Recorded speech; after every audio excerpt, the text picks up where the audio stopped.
about a certain book. She says it's called Islami Wazaif. I think it's Wada'if, those books that we've spoke about before. She wants to know, these kind of books refer to certain salah. There's one called Salat al-Tasbih. We did speak about it before, Tasbih. She wants to know, is this kind of salah from the Sunnah, Shaykh? Obviously, Islami Wazaif is an Urdu term which means Islamic duties, to be practiced on a regular basis. Last time we had a question concerning certain practices, where people rely totally on certain books such as Fada'il or Fada'il A'mal, etc., which are the virtuous acts. We said, why do we rely on references which compose or consist of weak and fabricated ahadith? Why do we have the most sound narrations after the Quran? Al-Bukhari, Sahih Imam Muslim, and others. It's very easy nowadays to verify the authenticity of any hadith. You stated several things. None of the things which you stated that you read in the book is sound or authentic. As a matter of fact, the hadith of Salatul Tasabih, the scholars differ with regards to its prescription. Based on the hadith, they agreed it's not a sound hadith.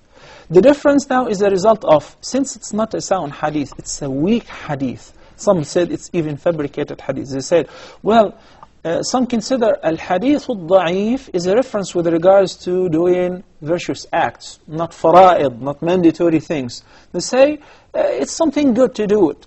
Well, it is possible in case that we don't have things to do, which are stated in sound and authentic references. Allah subhanahu wa ta'ala says, وَمِنَ اللَّيْلِ فَتَهَجَّدْ بِهِ نَافِلَةً لَكَ عَسَىٰ أَن يَبْعَثَكَ رَبُّكَ مَقَامًا مَحْمُودًا. And Nabi sallallahu alayhi wa sallam said, whoever prays 12 rak'ahs on a regular basis, Allah will build a house for him in paradise. And Nabi sallallahu alayhi wa sallam says, advise us to pray witr before we sleep, and he advised us to pray duha, many rak'ahs. So there are some references to do virtuous ibadat and voluntary nawafil.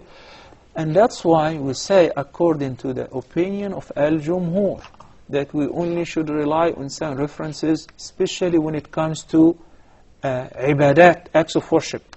The hadith of Salatul Tasabih, which is narrated by Tirmidhi, and is judged by all the narrators that the hadith is weak. Okay? It's stated that the Prophet ﷺ said to Al-Abbas, may Allah be pleased with him, that it is good and recommend to pray this prayer once a day. If you can, then once a week. Then if you can, once a month. That means it's such a great thing to do. But how come that none of the companions was aware of it? Or at-tabi'een? Especially, it has a very specific description. It says that after you recite the Fatiha and the Surah, you say Subhanallah, Alhamdulillah, Allah Akbar, Layla 15 times. Then you say it in Ruku' 10 times. Then you say it in Sujood after you rise up from Ruku'. So there is a specific technique and prescription of how to pray this prayer. Well, it was not known to all of these companions, and accordingly, I would rather do what's really stated as a sound hadith, and it's backed up with an authentic proof. So, if you happen to open the book of Sahih Imam Bukhari or Riyadh al-Salihin, you will find many references to virtuous acts as far as nawafil. Stick to that, and when you get to finish all of them, we will start talking about the weak ahadith. Jazakallah khair, Shaykh. Okay.